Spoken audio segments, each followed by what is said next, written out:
அகர முதல எழுத்தெல்லாம் ஆதி பகலவன் முதற்றே உலகு. எவ்வளவு சம்பாதிச்சாலும் பணம் நமக்கு பத்த மாட்டேங்குது, போத மாட்டேங்குது. இதுக்கு என்ன பண்ணலாம் அப்படிங்கிறத முந்தைய எபிசோடில் பார்த்தோம். அதனுடைய தொடர்ச்சியாக நம்ம வீட்டில் செல்வம் கொழிப்பதற்கு என்னென்ன செய்யணும் அப்படிங்கிறத நாம் இப்போது பார்க்க போகிறோம். இது அறிவியல் சார்ந்து நீங்கள் யோசித்தாலும் சரி, இல்லை ஆன்மீகம் சார்ந்து யோசித்தாலும் சரி, கொஞ்சம் தெளிவாக புரிந்து கொள்ளுங்கள். சொல்கிறத சரியாக நீங்கள் ஃபாலோ பண்ணுங்கள். கண்டிப்பாக வீட்டில் பணம் கொழிக்கும். ஓகே, வீட்டை எப்போவுமே சுத்தமாக வச்சுக்கணும். வீட்டில் குப்பை கூளங்கள் எப்போவும் சேரக்கூடாது. நான் ஏற்கனவே சொன்னது போல் வீட்டில் சாம்பிராணி தூபம் டெய்லியும் போடணும். காலையிலையும் சாயங்காலத்துலேயும் சாம்பிராணி தூபம் போடணும். சாம்பிராணி போடும் பொழுது வசம்புன்னு ஒரு மூலிகை இருக்குது. அது பூண்டு இனத்தை சேர்ந்தது. அதை கொஞ்சம் அதில் மிக்ஸ் பண்ணி போடணும். இதை கண்டிப்பாக நீங்கள் செய்யணும். வீட்டில் எப்பொழுதுமே நல்லெண்ணெய் விளக்கு, இல்லாட்டினா நெய் விளக்கு, இல்லைன்னா வேப்பெண்ணெய் விளக்கு கண்டிப்பாக எரியணும். இல்லாட்டினா 5 எண்ணெய்கள், நல்லெண்ணெய், வேப்பெண்ணெய், விளக்கெண்ணெய், கடுகு எண்ணெய், இலுப்பை எண்ணெய், இந்த 5 எண்ணெய்களையுமே நீங்கள் மிக்ஸ் பண்ணி 5 எண்ணெய் கூட்டாக வீட்டில் எப்போவுமே விளக்கு எரிஞ்சிட்ருக்கணும். இந்த தீப எண்ணெய் அப்படின்னு சொல்லிட்டுலாம் வெளியில் விற்கிறாங்க. அந்த மாதிரி எண்ணெய்களை வாங்கி யூஸ் பண்ணக்கூடாது. அது பெட்ரோலியம் ப்ராடக்ட்லேருந்து உருவாகிறது. அது நிறைய கெமிக்கல்லாம் போட்டிருப்பாங்க. அதை யூஸ் பண்ணக்கூடாது. இதை நீங்கள் கண்டிப்பாக நடைமுறையும் படுத்தணும். அடுத்ததாக வீட்டில் மா இலை கட்டணும். எப்போவுமே செவ்வாய்க்கிழமை வெள்ளிக்கிழமை மா இலை கட்டுறது ரொம்ப சிறப்பு. நாட்டு பசு மாட்டு கோமியம் கிடைச்சது அப்படின்னா வீடு முழுவதும் கண்டிப்பாக செவ்வாய்க்கிழமையும் வெள்ளிக்கிழமையும் தெளிக்கணும். இது நான் ஏற்கனவே சொல்லியிருக்கேன், இருந்தாலும் மீண்டும் நான் உங்களுக்கு இதை ஞாபகப்படுத்துகிறேன். அடுத்ததாக தேவையில்லாத தட்டுமுட்டு சாமான்கள் எல்லாத்தையும் தூக்கி முதல்ல வெளியில் கடாசிடணும். ஒரு வீட்டில் மகாலட்சுமி இருக்கிறாள் அப்படின்னா அந்த பாத்ரூம் சுத்தமாக இருக்கணும். அதே மாதிரி சமையல் கட்டு சுத்தமாக இருக்கணும். வீடு குறைஞ்சபட்சம் 1 வருடத்துக்கு ஒரு முறையாவது வெள்ளை அடிக்கணும். வெள்ளை அடிக்கிறது அப்படின்னா உங்கள் வீடு பெயிண்ட் பண்ணிங்கன்னா பெயிண்ட் அடித்து தான் ஆகணும். ஒரு 5 வருஷத்துக்கு ஒரு முறை, 6 வருஷத்துக்கு ஒரு முறைலாம் நீங்கள் அதெல்லாம் பண்ணக்கூடாது. கண்டிப்பாக வருடத்திற்கு ஒரு முறை நீங்கள் வெள்ளை அடிக்க வேண்டும். சார் வாடகை வீட்டில் இருக்கேன், என்ன சார் பண்ணுறது அப்படின்னா அட்லீஸ்ட் கழுவியாவது விடுங்க. பெயிண்ட்டு உங்களுக்கு செவுறு இருந்துச்சுன்னா கழுவி விட்டு நல்லா நீட்னஸ் பண்ணி அதை கொஞ்சம் மாற்றுங்க. ஓகே, சரி. இப்போது மிக முக்கியமான ஒரு பொருளை பற்றி பார்க்க போகிறோம். மிக மிக முக்கியமான தெய்வீக தன்மை வாய்ந்த பொருள் என்ன அப்படின்னா உப்பு. இந்த உப்பு பணத்தை ஈர்ப்பதில் மிகவும் முக்கியமாக முதன்மை வாய்ந்ததாக இருப்பது உப்பு தான். இந்த உலகம் 71% தண்ணீரால் நிரப்பப்பட்டது.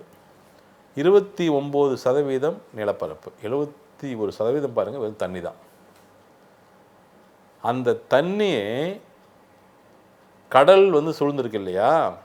ஆக்சுவலாக கடல் சூழ்ந்திருக்கல, கடலுக்கு நடுவில் தான் நம்ம இருக்கிறோம். நம்ம நினச்சிட்டு இருக்க கடல் நம்மளை சூழ்ந்திருக்கு, இல்லை. கடலுக்கு நடுவில், தண்ணிக்கு நடுவில் நம்ம இருக்கிறோம். இதில் பார்த்திங்கன்னா இந்த உலகத்தில் இருக்கக்கூடிய ஒட்டுமொத்த தண்ணீரில் 98% பார்த்திங்கன்னா உப்பு தண்ணி தான். மீதி 2% தான் நல்ல தண்ணி. பாருங்கள், 98% உப்பு தான். அப்போ இந்த உப்பு என்பது மகாலட்சுமி. உப்பு என்பது நமது கர்மா வினைகளை, நமது கெட்டதை வெளியனுப்பக்கூடிய ஒரு ஆற்றல் வாய்ந்த ஒரு தெய்வீக பொருள். இந்த உப்பை நம்ம முறையாக பயன்படுத்தினோம்னா செல்வம் நமக்கு கொழிக்கும். நீங்கள் கடலோரம் இருக்கக்கூடிய இந்த கோயிலெலாம் பாருங்களேன், மிக சக்தி வாய்ந்த கோயில்களாக இருக்கும். இப்போ கன்னியாகுமரி பார்த்திங்கன்னா குமரி அம்மன் இருக்குது, பகவதி கோயில். அந்த கோயிலாகட்டும் சரி, இல்லை நாகர்கோயிலாகட்டும் சரி, இல்லை அப்படியே வந்தோம் அப்படின்னா திருச்செந்தூர் கோயிலாகட்டும் சரி, இல்லை வேளாங்கண்ணி, அப்படியே நாகூர், இந்த பக்கம் ராமேஸ்வரம், நீங்கள் அப்படியே வந்தீங்கன்னு வச்சுக்கோங்களேன், இந்த கடலோரத்தில் இருக்கக்கூடிய அனைத்து கோயில்களுமே பார்த்திங்கன்னா அவ்வளோ ஒரு பவர்ஃபுல் சக்தி வாய்ந்த கோயில்களாக இருக்கும். அதே போல் பார்த்திங்க அப்படின்னா அரபிக் கடலோரம் பார்த்திங்கன்னா முருடீஸ்வரர் கோயில் இருக்கும் கர்நாடகாவில். மிக சக்தி வாய்ந்த அற்புதமான ஒரு கோயில், ரொம்ப அழகாக இருக்கும் அந்த கோயிலெலாம். அப்போது இந்த கடலோரம் இருக்கக்கூடிய கோயில்கள் எல்லாமே அவ்வளோ ஆற்றல் வாய்ந்த கோயில். நாம் ராமேஸ்வரத்தில் போய் குளிக்கிறோம். இப்போ முன்னோர்களுக்கு நாம் செய்ய வேண்டிய காரியங்களை செய்கிறோம். அப்போ பார்த்திங்கன்னா அந்த கடலில் குளிக்கும் பொழுது நமது கர்ம வினைகள் அத்தனையுமே வெளியில் போவதை நம்மால் உணர முடியும். உப்பு அவ்வளோ பெரிய ஆற்றல் வாய்ந்தது. நம்ம உடம்பில் ஒட்டுமொத்தமாக நம்ம இயக்கிட்டு இருக்கிறதே உப்பு சக்தி தான். அதுதான் சிறுநீரகம். உப்பு அப்படிங்கிறது ஒட்டுமொத்த ஆற்றல். உப்பு பார்த்திங்கன்னா அதிகமானாலும் சாப்பிட முடியாது, குறைவானாலும் சாப்பிட முடியாது. உணவில் என்ன சுவை அதிகமானாலும் குறைஞ்சாலும் நம்மளால் சாப்பிட முடியும். ஆனால் உப்பு சுவையை பொறுத்த வரைக்கும் அதிகமானாலும் குறைஞ்சாலும் சாப்பிட்றதுக்கு நமக்கு கண்டிப்பாக முடியாது. உப்பு என்பது கண்டிப்பாக வேணும். ஒன்றும் இல்லை, இப்போ ஹார்ட் அட்டாக் வந்துச்சு அப்படின்னா 2 கல்லுப்பு எடுத்து நீங்கள் வாயில் வச்சு நீங்கள் சுவைச்சிங்க அப்படின்னா இம்மிடியட்டாக அந்த ஹார்ட்டில் ஏற்படக்கூடிய இரத்த நாளங்கள், அதாவது இதயத்துக்கு போகக்கூடிய இரத்த நாளங்கள் விரிவடைஞ்சு இம்மிடியட்டாக அது சரியாயிடும். உப்பு அவ்வளோ ஒரு ஆற்றல் வாய்ந்தது. ஸோ அப்போ அந்த உப்பை நாம் சரியாக பயன்படுத்தும் பொழுது அங்கே பணம் என்பது வீட்டுக்குள்ளே வரவழைக்கக்கூடிய ஒரு யுக்தி அது. சரி, இப்போ நம்ம என்ன பண்ணலாம் அப்படிங்கிறத, உப்பை வச்சு என்ன பண்ணலாம் அப்படிங்கிறத பார்க்கலாம். ஒவ்வொரு செவ்வாய்க்கிழமையும் வெள்ளிக்கிழமையும் கண்டிப்பாக வீட்டுக்கு உப்பு வரணும். ஒவ்வொரு செவ்வாய்க்கிழமையும் வெள்ளிக்கிழமையும் கண்டிப்பாக வீட்டுக்கு உப்பு வரணும். அந்த உப்பு கல்லுப்பு தான். கல்லுப்பாக இருக்கணும், கெமிக்கல் இல்லாத உப்பு வாங்குங்க. எந்த ஒரு சூழ்நிலையிலும் கல்லுப்பு இல்லாமல் பவுடர் உப்பு வாங்கக்கூடாது. அந்த கல் உப்பை வாங்கிட்டு வர்றது யார் அப்படின்னா, ஒன்றா வீட்டினுடைய தலைமகனாக இருக்கணும். யார்? அவர் தான் கணவன், வீட்டுக்கு உரிய பெரியவர். இல்லைன்னா மனைவி. கணவன் அல்லது மனைவி, இல்லைன்னா தலைமகன், யார் முதல் பிள்ளையோ, அது பொண்ணாக இருக்கட்டும் இல்லை ஆணாக இருக்கட்டும், இவங்க தான் போய் வாங்கிட்டு வரணும். செவ்வாய்க்கிழமையும் வெள்ளிக்கிழமையும் காலையில் சூரிய உதயம், அதாவது 6 to 7, அது ஹோரை டைம் சொல்லுவாங்க. அந்த ஹோரை பார்த்திங்கன்னா வெள்ளிக்கிழமையில் வெள்ளி ஹோரை இருக்கும், செவ்வாய்க்கிழமையில் செவ்வாயினுடைய ஹோரை இருக்கும். அந்த சூரிய உதயத்திலேருந்து 1 மணி நேரம். அப்போ 6லேருந்து 7 மணிக்குள்ளே கண்டிப்பாக உப்பு வீட்டுக்கு வரணும். அந்த உப்பை சமையலுக்கு மட்டும் நீங்கள் பயன்படுத்த வேண்டாம். அந்த உப்பை ஒரு மண் பாத்திரத்துலேயோ இல்லை ஒரு செம்பு பாத்திரத்துலேயோ நாம் போட்டு அதை வீட்டினுடைய வாசலில் நீங்கள் வைக்கும் பட்சத்தில், எந்த ஒரு தீய சக்தியும் கெட்ட சக்தியும் உள்ளே வராது. அதை பார்த்துக்கும். இந்த உப்பை கண்டிப்பாக பூஜை அறையில் வைக்கணும். பூஜை அறையில் உப்பு கண்டிப்பாக இருக்கணும். அதே போல் ஒரு சின்ன ஒரு பாக்கெட்டில், ஒரு பிளாஸ்டிக் பாக்கெட்லேயோ இல்லை ஒரு கண்டெய்னர்லேயோ பீரோவில் வைக்கணும். பணம் எங்கே பொருளுதோ அந்த இடத்துல உப்பு கண்டிப்பாக வைக்கணும். இப்போ நீங்கள் ஏதாவது ஒரு ஃபங்க்ஷன் போகிறீங்க, ஒரு விசேஷத்துக்கு போகிறீங்க அப்படின்னா உப்பு படிகாரம் ரெண்டையும் மிக்ஸ் பண்ணி அந்த தண்ணியில் குளிச்சுட்டு போனீங்க அப்படின்னா உங்களுக்கு கிடைக்கக்கூடிய மரியாதையோ வரவேற்போ மிகப்பெரிய அளவில் இருக்கும். ஒரு காரியத்துக்கு நீங்கள் போகும்பொழுது இந்த மாதிரி குளிச்சுட்டு போகும்பொழுது அந்த காரியம் வெற்றி அடையும். அதே போல் வெளியிலிருந்து வீட்டுக்குள்ளே வரும் பொழுது வந்த உடனேயே தண்ணியில் உப்பு கலந்து நீங்கள் குளிக்கும் பொழுது தேவையில்லாத துர்நாற்றங்களும் கிருமிகளும் அதே சமயத்தில் துஷ்ட சக்திகளும் வெளியேறும்.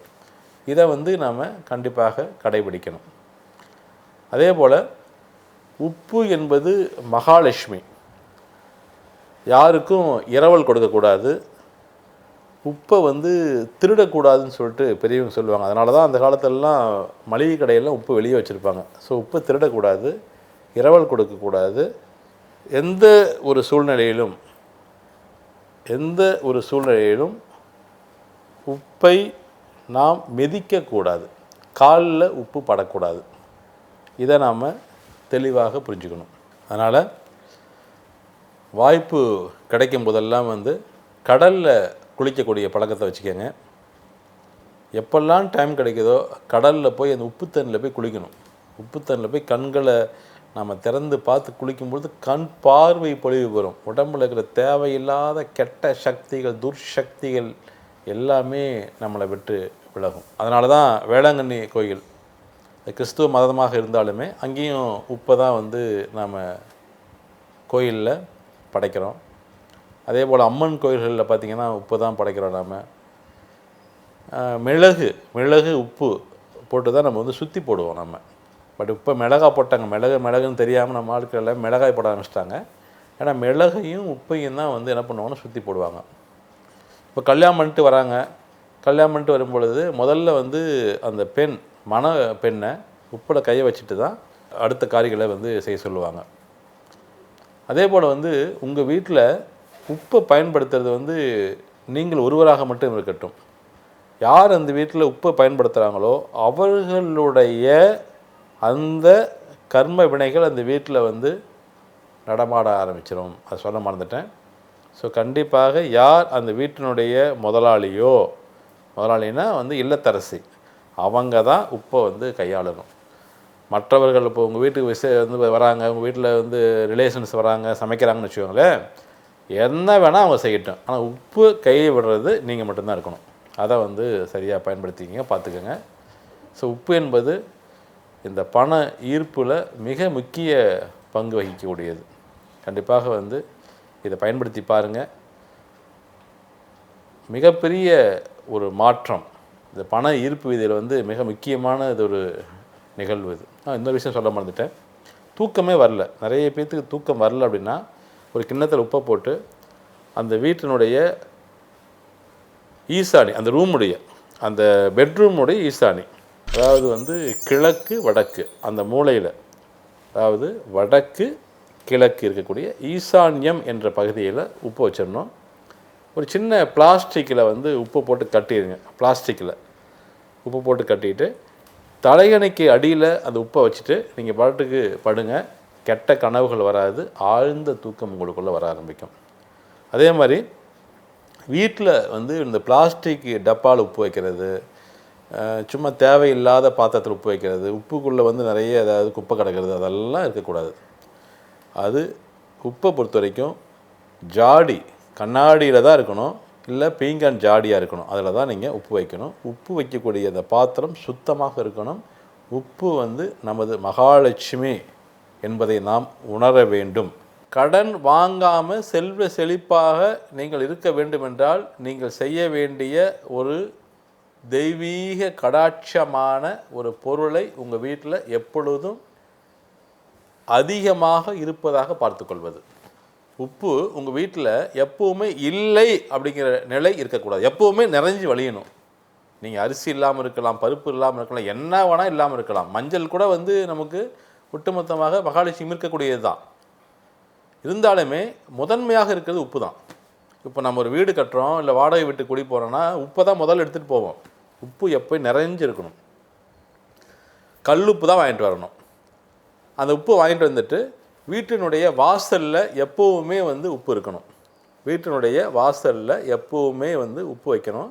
அந்த உப்பு கெட்ட சக்திகளை, தீய சக்திகளை, துர்சக்திகளை, பேய் பிசாசுன்னு நீ நம்பினாலும் சரி நம்பாட்டினாலும் சரி, நம்பினா அது வராது, நம்பாட்டினாலும் துர்சக்தின்னு வச்சுக்கோமே, இல்லை வைரஸ் பாக்டீரியான்னு வச்சுக்கோமே, கெட்டது உள்ளே வராது. இதை தினந்தோறும் காலையிலேருந்து சாயங்காலம் ஆனதுக்கு பிறகு மாலை வேளையில் சூரியன் மறைவுக்கு முன்னாடி நீங்கள் ஓடுற தண்ணியில், கிணத்துல போடக்கூடாது, ஓடுற தண்ணியில், ஆற்றுலையோ அல்லது கடல்லையோ இல்லை அருவிகள்லையோ நீங்கள் போய் அதை கொட்டிடணும். இல்லை சார் நான் சென்னையில் இருக்கேன், அப்பார்ட்மெண்ட்டில் இருக்கேன் அப்படின்னா பைப்பை திறந்து விட்டு வாஷ் பேசினில் ஓடுற தண்ணியில் அதை கரைச்சி விடணும்.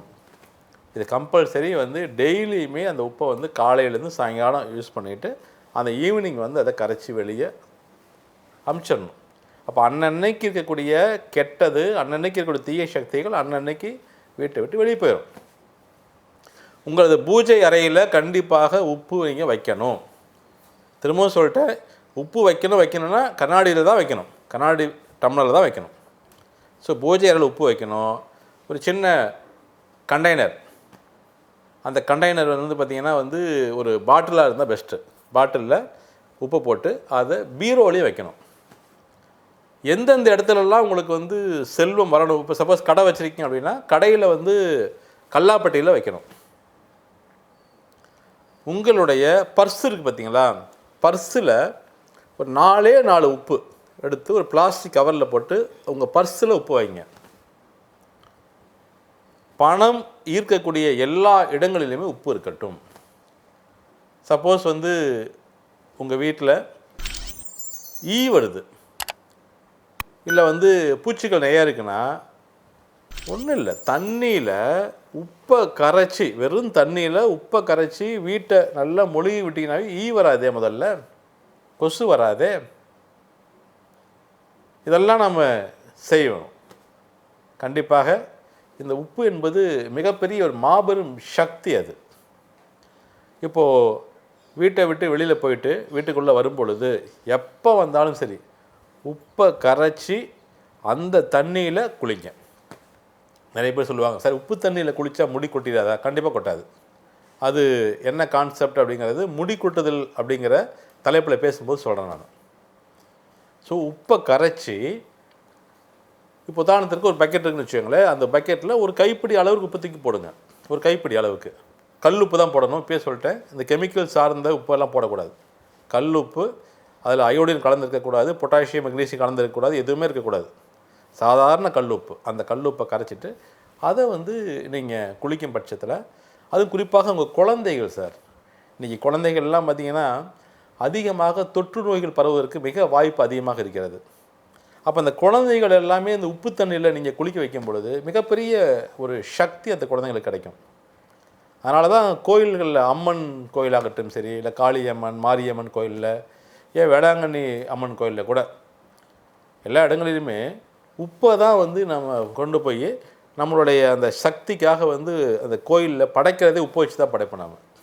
இப்போ நீங்கள் கூட என்ன பண்ணுறீங்க அப்படின்னா, ஒவ்வொரு செவ்வாய்க்கிழமையும், ஒவ்வொரு வியாழக்கிழமையும், ஒவ்வொரு ஞாயிற்றுக்கிழமையும் உப்பு, கொஞ்சம் மிளகு ரெண்டையுமே கையில் வச்சுட்டு உங்களுக்குள்ளே இருக்கக்கூடிய ஒட்டுமொத்த தீமைகளும் வெளியேற வேண்டும் என்று இறைவனிடத்தில் பிரார்த்தனை செய்து வலதுபுறமாக 9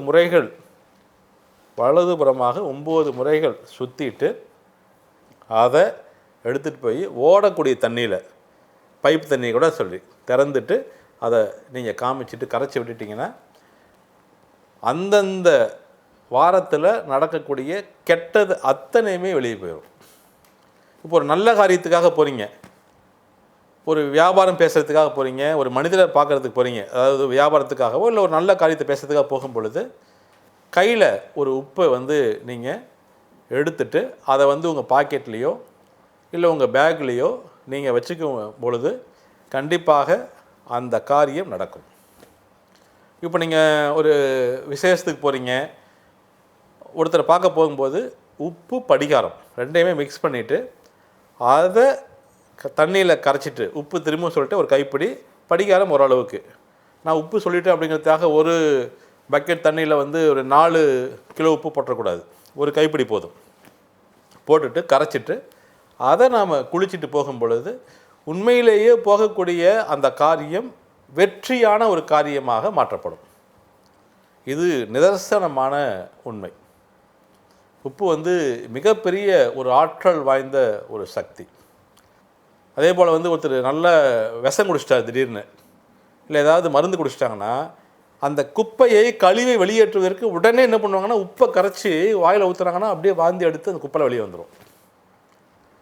நம்ம கூட என்ன பண்ணுவோன்னா அந்த மூக்கை க்ளீன் பண்ணுறதுக்காக வந்து லேசான சுடு தண்ணியில் வந்து உப்பை மிக்ஸ் பண்ணி நாம் நசியம் பண்ணும் பொழுது உள்ளுக்குள்ள இருக்கிற சளிகள்லாம் வெளியே வந்துடும். ஸோ உப்பு வந்து அவ்வளோ பெரிய ஒரு ஆற்றல் வாய்ந்தது. ஒன்றும் இல்லை. இப்போ அந்த உடம்புல வந்து சொறி சிரங்கெல்லாம் இருக்குது இல்லையா, சொறி சிரங்கு, அதே மாதிரி பார்த்திங்கன்னா வந்து சொரியாசிஸ் இருக்கக்கூடியவர்கள், தோல் வியாதி இருக்கக்கூடியவர்கள், இவங்க எல்லாமே என்ன பண்ணலான்னா அடிக்கடி அடிக்கடி அடிக்கடி கடல் தண்ணியில் நீங்கள் என்ன தான் உப்பு போட்டு வீட்டில் குளித்தாலுமே கடல் தண்ணி போல் சக்தி வராது. அப்போ அடிக்கடி கடல் தண்ணியில் போயிட்டு நம்ம குளிக்கும் பொழுது இந்த சொரியாசிஸ் வியாதிங்கிறது எளிமையாக இலகுவாக நம்மளை விட்டு வெளியே போயிடும். இந்த உப்புக்கு அவ்வளோ பெரிய ஒரு ஆற்றல். ஸோ கண்டிப்பாக உப்பை வந்து வீட்டில் தெய்வமாக பாருங்கள். எந்த இடத்துலையும் உப்பை வீண் பண்ணாதீங்க. சரியாக உப்பை பயன்படுத்தும் பட்சத்தில் லட்சுமி கடாட்சத்தோடு நம்மால் இருக்க முடியும் என்று சொல்லிக்கொண்டு விடைபெறுகிறேன். நன்றி, வணக்கம்.